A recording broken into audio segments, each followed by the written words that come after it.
dan muslimat yang dirahmati Allah.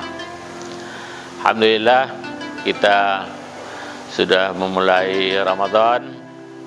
Kita sudah masuk, ada yang sudah hari ketiga puasanya, ada yang masih 2 hari sama hari ini.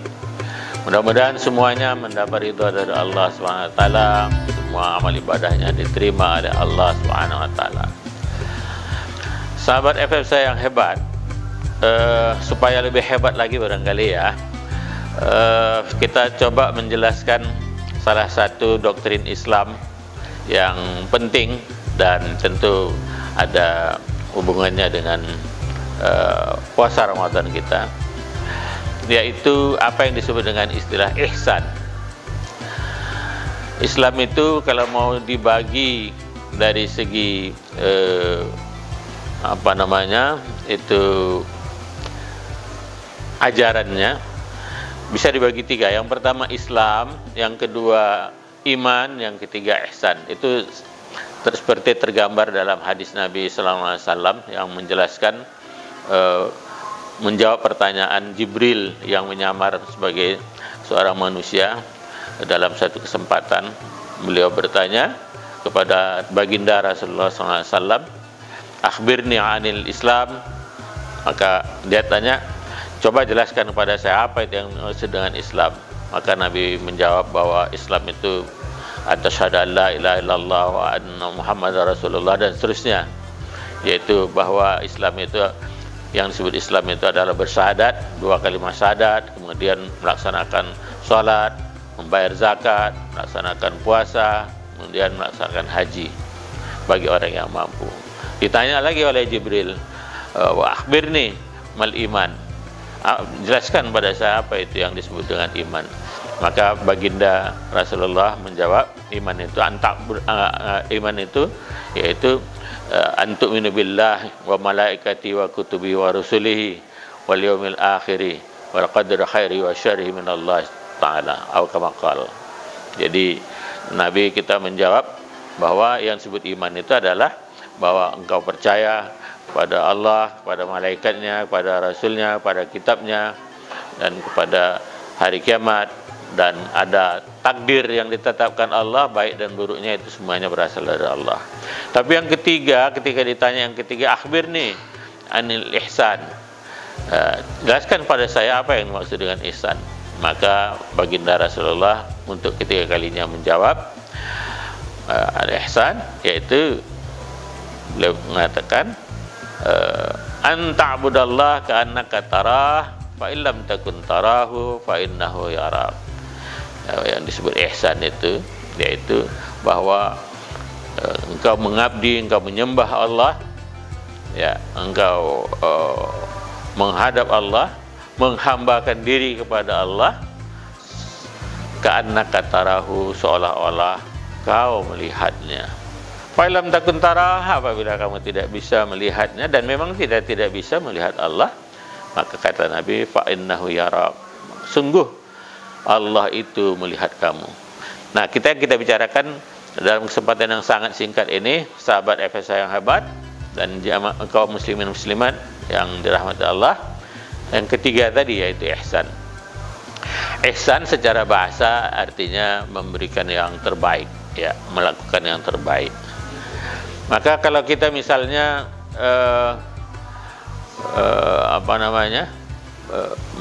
membayar gaji seorang yang bekerja kepada kita, kalau gajiannya katakanlah 250.000 misalnya satu hari ketika dia bekerja kepada kita, dan kita ingin ihsan, maka kita tidak sebatas membayar 250.000 dari kerjanya, tapi boleh juga kita tambah, misalnya tambah lagi 50.000 atau 25.000, pokoknya lebih dari apa yang menjadi kewajiban kita. Itu namanya ihsan, ya.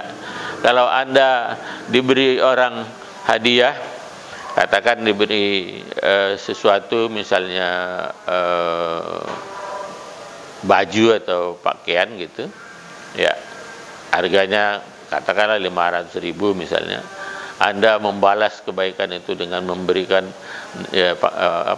sesuatu yang lain dengan nilai yang lebih tinggi, itu namanya ihsan. Jadi ihsan berbuat baik dan yang terbaik. Nah, konteksnya dalam ibadah puasa ini, bahwa puasa itu kalau secara secara syariah, puasa itu secara istilah itu menahan diri dari makan, minum, dan hubungan suami istri di siang hari. Itu ya, kalau kita lakukan itu udah sah puasa kita. Tapi rupanya untuk mendapatkan nilai ihsan tidak cukup seperti itu. Dan tentu ihsan dalam konteks ini ialah bahwa bagaimana dia berharap puasanya itu diterima oleh Allah SWT. Dan karena ihsan anta berallah karena katarahu, bahwa kamu beribadah itu seolah-olah kamu bisa melihat Allah. Dan kalau kamu tidak bisa melihat Allah, maka Allah pasti melihatmu. Kita merasakan bahwa kita dipantau oleh Allah, diperhatikan, dilihat, diawasi oleh Allah SWT. Maka pada tahap awal kita berusaha jangan ada satu apapun sebab pun yang membuat puasa kita itu menjadi tidak baik. Kita berusaha sebaik-baiknya. Semua yang diperintahkan, yang dianjurkan dalam puasa tentu akan kita laksanakan dengan sebaik-baiknya. Mungkin tahap awal kita merasa bagaimana supaya jangan ada kekeliruan dalam puasa kita itu. Tapi pada tahap berikutnya bukan sekedar takut kalau kita salah, tapi kita ingin memberikan melakukan yang terbaik di hadapan Allah dalam puasa ini. Maka ketika kita bersedekah, kita bersedekah yang terbaik juga, memberikan sesuatu yang baik, yang kita senangi, itulah yang kita berikan. Di daerah sini ada orang rumah makan yang serba 10.000 misalnya. Oh, mau sedekah, ya kasih aja yang nasi bungkus 10.000 itu. Itu baru amal biasa. Tapi amal ihsan, dia usahakan bagaimana orang yang menikmati sedekah untuk berbuka puasanya itu, dia yang menikmatinya itu betul-betul merasakan kenikmatan ketika menyantap hidangan sedekah yang diberikannya. Maka dia akan berikan yang terbaik. Enggak cukuplah 10.000. Maka dia akan berikan bisa 20.000, 25.000 nilainya, atau 30.000, sehingga kalau itu pun diberikan kepada dia akan menikmatinya juga. Itulah ihsan. Ihsan belajar untuk berbuat yang terbaik, dan dengan yang terbaik itu maka dia pun akan menjadi baik juga. In ahsantum li anfusikum wa in asatum falaha. Jika kamu berbuat baik, maka itu kebaikan itu untuk dirimu sendiri. In asatum falaha. Kalau kamu berbuat dibalik daripada yang baik itu, tentu itu akan kembali kepada dirimu juga. Jadi ihsan sendiri kepentingannya adalah untuk kepentingan kita, bukan kepentingan Allah. Kita tahu bahwa Allah sama sekali tidak berkepentingan dengan hambanya. Nah, ada satu hal lagi yang lebih penting, lebih luas dari sekedar ibadah puasa secara spesifik. Maka kita latihan di puasa ini untuk bagaimana ihsan itu menjadi kepribadian kita, menjadi bagian yang tak terpisahkan dari sikap, dari perilaku kita, dari watak kita. Maka sebulan penuh ini insyaallah kita latihan ihsan terus, ihsan dalam segala hal, bukan sekedar dalam ibadah dalam arti yang spesifik, sholat, zikir-zikir dan lain-lain, tapi ibadah itu dalam pengertian umumnya juga mengandung makna seluruh aktivitas kita rasakan sebagai pengabdian kepada Allah. Itulah namanya hamba, itulah namanya ibadah, itulah namanya abdun. Jadi ada ibadah yang umum seperti yang kita sebut tadi itu, ada puasa, salat sunnah, ada zakat, ada haji, itu ibadah yang bersifat khusus. Tapi ada yang umum, yaitu semua aktivitas kita ditampilkan sebagai pengabdian kepada Allah SWT, sebagai Abdullah, sebagai hamba Allah. Maka semua yang kita lakukan yang terbaik, dan dengan cara itu maka kita akan menjadi hamba Allah yang baik, baik di dunia, baik juga di akhirat. Dalam pergaulan misalnya, kita kita tahu, kita yakin, kita percaya bahwa Allah memantau kita. Ya, maka kita tidak akan sembarangan, baik sendiri maupun ramai sama saja. Ketika orang ramai, kita baik karena kita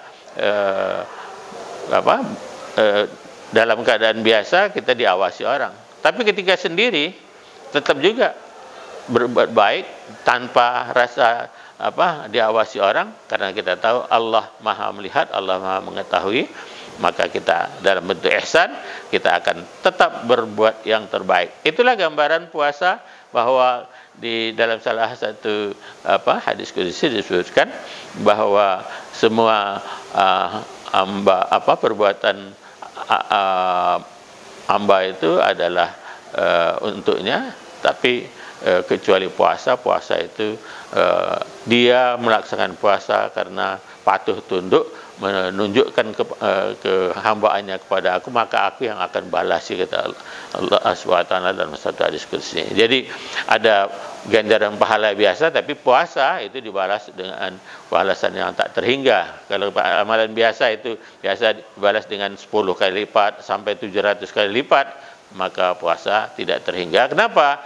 Karena orang yang berpuasa, orang yang sengaja mendekatkan diri kepada Allah SWT, sengaja ingin menjadi orang baik, dan dia menjadi baik betul-betul hanya karena patuh kepada Allah, tidak peduli apa orang tahu bahwa dia berpuasa atau tidak, dia akan terus-menerus berbuat baik. Kalau sudah berbuat baik dalam puasa, maka insya Allah di luar puasa pun dia menjadi baik juga. Dan pada akhirnya, seperti yang saya sebutkan tadi, sahabat FS saya hebat, bahwa pada akhirnya kita akan menjadi orang yang baik. Dan kalau kita menjadi orang baik, Allah ridha kepada kita, tentu kita beridha kepada Allah. Dalam keadaan seperti itu, selesailah sudah urusan dunia kita, dan kita akan mendapatkan kenikmatan dunia dan akhirat. Demikian, mudah-mudahan yang bermanfaat. Billahi taufiq hidayah, nasrun minallah wa fathun qarib, wa syarif mu'minin, wallahul muwafiq ila aqwamit thoriq. Assalamualaikum warahmatullahi wabarakatuh.